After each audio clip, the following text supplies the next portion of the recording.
I spent 25K trying to fix myself. What I discovered was that everything I thought I knew about personal development, about masculinity, and about healing was completely wrong. And the biggest lesson I learned had nothing to do with healing at all. So I did most of this work over a 2 to 3 year period. I remember sitting alone one day in my apartment in Colombia after I'd quit drinking and thinking, where did the last 15 years of my life go? And what do I actually have to show for it? I built this whole persona around being the guy that burns a candle at both ends. Work hard, play hard. But despite having a good job and ticking all the boxes of someone who's succeeding at life, I just did not feel passionate about any of it. I was so unsure of who I was and where I was actually going. I just felt hollow and empty inside. And my self-esteem and confidence were at all-time lows. My whole world had been turned upside down, and I was desperately trying to figure out what to do. I started off reading books and consuming content, but it was just consumption without any action. And it wasn't enough. So I ended up on a path that led me to a lot of deep inner work. Most of this work was highly introspective and confrontational. The cost did add up, financially and personally. And it was extremely uncomfortable and difficult at times, but I'll let you know later if it was actually worth it. Before I started doing this work, I thought that being a masculine man was just about being stoic and not complaining or showing any weakness. I got very good at just sucking it up and enduring whatever life threw at me and numbing the pain by self-medicating. I thought this was stoicism, but really it's just avoidance. One of the biggest lessons for me was how to be vulnerable in front of other people. I tended to not want to reveal my flaws and imperfections, or that I have a dark side that I'm not proud of. What I learned was that when you're able to admit these things to yourself, as well as to others, that instead of getting ridiculed or looked down on, they begin to see the human side of you without the masks. This can actually bring you closer together and make them feel more confident to admit to you that just like you, they are also a flawed human being. I thought that admitting these things was weak, but it's not. It's empowering. The hardest thing for me was to reach out and ask for help because that made me feel so weak. But I eventually realized it's not weak, it's what we do as humans. We collaborate and we support each other. Unfortunately, it's easy to lose sight of this these days, living in the fractured society that we live in. But the real lesson about stoicism and vulnerability that I actually learned was that it's a double-edged sword. You have to practice both and try to find the balance between them. It's very easy to get hooked on being vulnerable and feel like it gives you license to play the victim and start reacting emotionally and blaming the world for everything. I've definitely had moments like those. It can also enable you to have a scarcity mindset, but you need to realize that you alone are the master of your own destiny. Too much stoicism and you suppress everything and just numb it out. But that house of cards eventually collapses. I've been there too. Too much vulnerability without accountability. You become a man that women don't respect, men don't trust, and even worse, you don't even trust yourself. The sweet spot for me is being honest about your inner world, but remaining in control of your response to it. That is what a genuine masculine and stoic man looks like, not the performer version that you see everywhere online. One of the most humbling and liberating lessons I learned from the group work that I did was that once you remove the masks, we're all the same underneath. We all have the same insecurities. We want to belong, we want to be seen, and we want to be loved. We spend so much time developing the masks that we wear,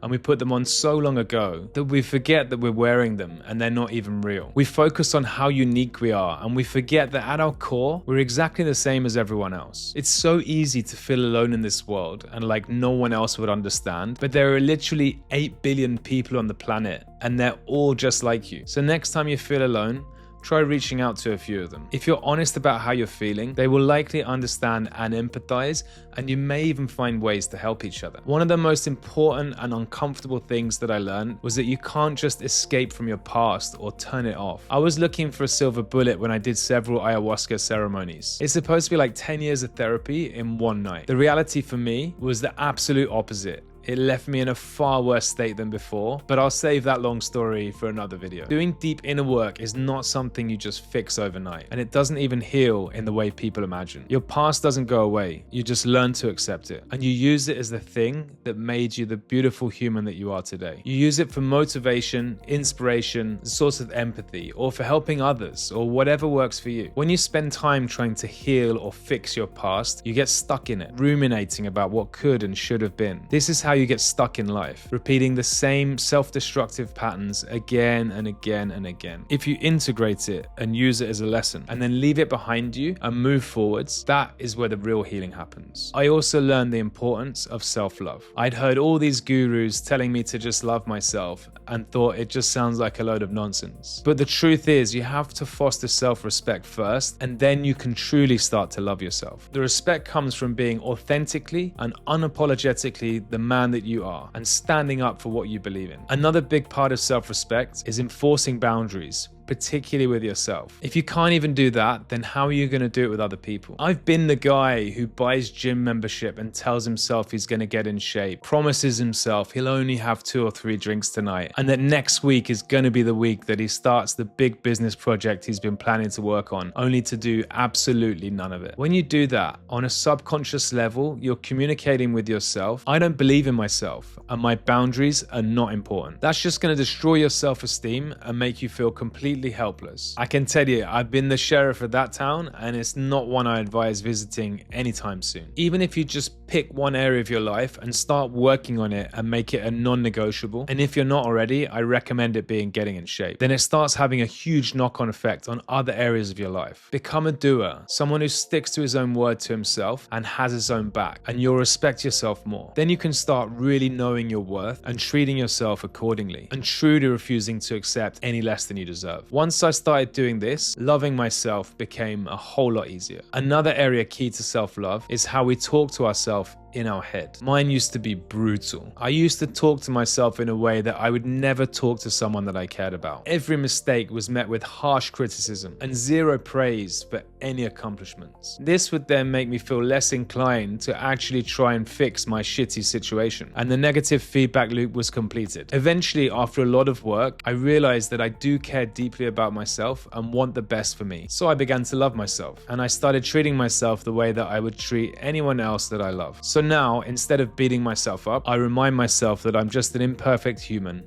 who makes mistakes.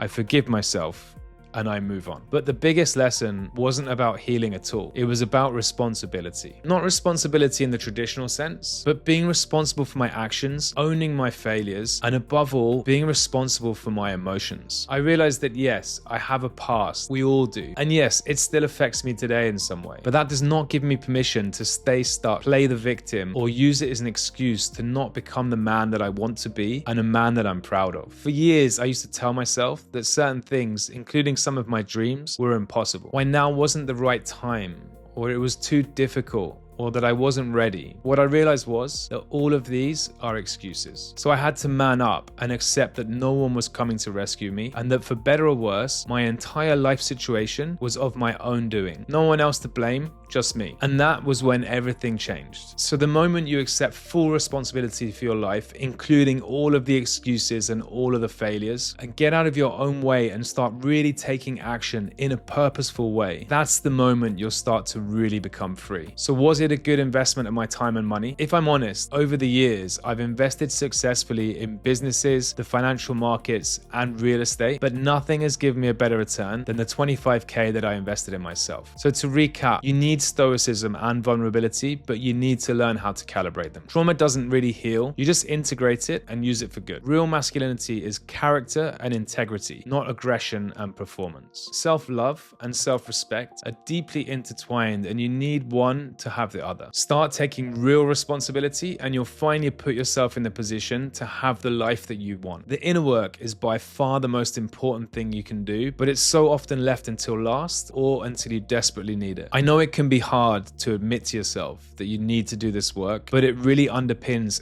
everything I talk about on this channel. If you want a better life, more money, better dating outcomes, better health, and to truly be free, then you need to do this. My one biggest takeaway is this: nobody is coming to save you, but the moment you stop waiting for rescue and really take control of your life, everything changes. If any of this resonated with you, I would love to keep the conversation going. And if you want to connect with me and other like-minded men who are going through it and can relate and support you, I'm building a free community to do just this. The link is down below in the description. Over there, you'll also find the Freedom Blueprint, the exact 7-step framework that I wish I'd had when I started out. If you did like the video, please hit like and subscribe, and I will see you in the next one.